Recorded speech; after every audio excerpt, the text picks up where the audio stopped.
Katanya kekuasaan itu bisa mengubah orang ya. Sifat baik kayak empati atau kolaborasi yang justru bantu seseorang naik jabatan, malah bisa luntur gitu pas udah punya kuasa. Ini nih yang disebut paradoks kekuasaan. Nah, hari ini kita mau gali lebih dalam sumber-sumber Anda untuk lihat gimana humble leadership atau kepemimpinan rendah hati itu beneran bekerja di lapangan. Bukan soal lemah ya, tapi justru kekuatan tersembunyi. Praktik spesifik apa sih yang bisa jadi kayak penangkal efek negatif kekuasaan itu?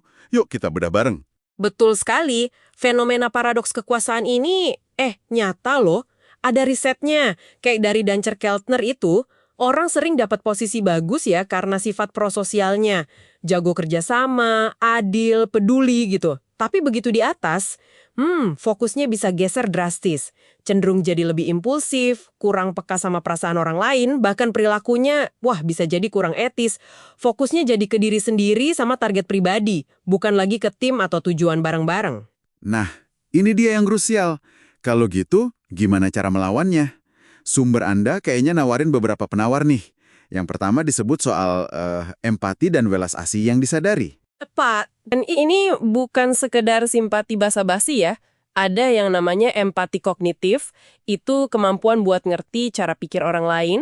Terus ada empati emosional, ikut ngerasain apa yang orang lain rasain. Dan yang penting buat aksi nyata, itu kepedulian empatik atau welas asih, compassion. Nah, Emma Sepala dalam tulisannya itu menekankan, welas asih ini ampuh banget dalam kepemimpinan. Contohnya nih, pas anak buah bikin salah. Kalau kita responsnya pakai rasa ingin tahu dan welas asih, bukan langsung marah gitu, itu malah bangun loyalitas, kepercayaan, bahkan kreativitas loh. Sebaliknya, kalau marah-marah, bisa rusak semua itu. Ini ada temuan yang lumayan bikin kaget dari salah satu sumber Anda. Katanya justru karena kita pernah ngalamin susah yang sama, kita malah bisa kurang empati ke orang lain yang ngalamin itu sekarang. Kok bisa gitu ya? Rasanya agak aneh ya, lawan logika gitu. Nah, itu karena bias ingatan. Ini dijelasin sama Rutan dan rekan-rekannya. Kita sering lupa gitu loh betapa susahnya dulu. Atau malah jadi fokus ke gimana kita bisa lewat. Jadinya kurang peka sama perjuangan orang lain sekarang. Makanya, perlu usaha sadar buat tetap empati. Ini nyambung juga nih ke konsep tough empathy-nya Goffey dan Jones. Ini soal ngasih apa yang bawahan butuhkan buat berkembang, bukan melulu apa yang mereka mau. Kadang ya artinya ngasih feedback yang susah tapi jujur demi kebaikan mereka juga kan? Jadi ada balancing ya, antara peduli sama tegas gitu. Oke, lanjut. Penangkal kedua yang diangkat sumber Anda itu rasa syukur dan kemurahan hati. Gimana nih prakteknya dalam mimpin? Intinya sih, secara aktif dan tulus, ngakuin kontribusi orang lain. Jangan ambil semua panggung buat diri sendirilah. Sumber Keltner ngasih contoh bagus tuh. Douglas Conant, waktu mimpin Campbell Soup, dia sengaja luangin waktu tiap hari buat nyari karyawan yang bisa diapresiasi secara personal. Atau kayak Pete Docter dari Pixar sama Kelly Winters dari Facebook. Mereka tuh selalu nyebut nama anggota tim kalau lagi ngomongin sukses proyek. Nah, praktik sederhana tapi kuat banget buat ngelawan ego yang seringnya jadi gede karena kuasa. Ya, berbagi pujian, berbagi sorotan gitu. Oke. Jadi setelah empati dan syukur, sumber Anda bawa kita ke area yang mungkin rasanya agak personal ya buat pemimpin. Kesadaran diri sama kerentanan atau vulnerability. Ini menarik nih, soalnya kan sering dianggap kebalikannya citra pemimpin yang mesti selalu kuat dan tahu segalanya gitu kan? Justru disitulah kekuatannya. Tulisan Bill George dan teman-temannya itu nyorot pentingnya kita ngenalin nilai-nilai diri, apa sih yang bikin kita gerak, dan juga blind spot kita, area yang kita nggak sadar tentang diri sendiri. Contoh nyatanya David Potrock dari Charles Schwab. Dia baru ngenyah pas dapat feedback jujur kalau koleganya tuh nggak percaya sama dia. Itu jadi titik balik penting buat dia. Nah, soal kerentanan, ini bukan tanda lemah loh. Kalau ngacu ke Brené Brown yang dikutip Sepala, ini soal berani tampil apa adanya, ngakuin kalau kita nggak sempurna atau lagi nggak pasti. Dan ternyata, ini malah bangun hubungan dan kepercayaan yang lebih dalam dibanding pemimpin yang sok sempurna terus.